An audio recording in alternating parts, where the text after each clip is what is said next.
Hi, my name is Klaus from your inspector today. Just inspected this vehicle for you. Mechanically, the vehicle is in a good condition.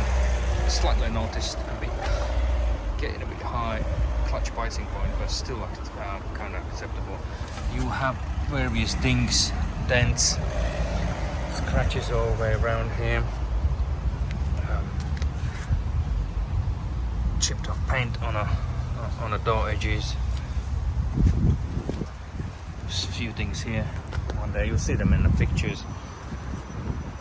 It doesn't have a service history. A few marks on bumpers, scratches on a bumper, and ding here, chipped off paint, would need repairs. Again, dings and dents. So there's one here.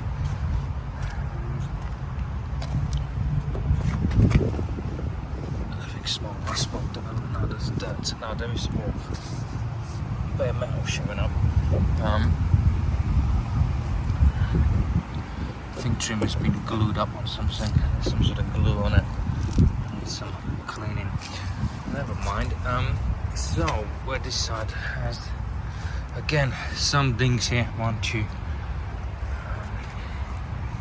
Some overspray on this section. Overspray all inside. Bumper's not sitting. A lot of scratches. Satisfactory repair here.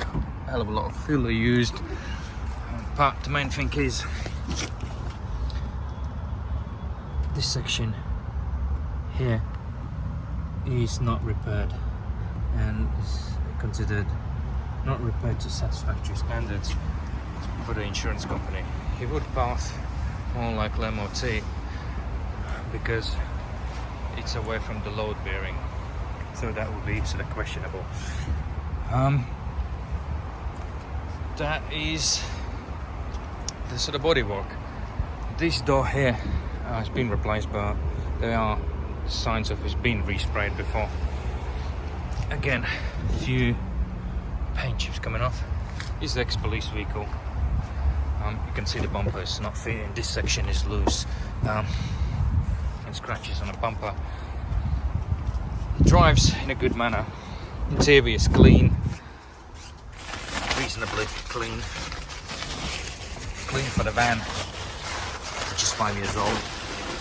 I think there's something, a bit of super glue or something like that on it. Valve wise, everything's clean. Chassis numbers are matching. So yeah, I would reconsider purchasing this vehicle. And rest of the issues we can talk on the phone.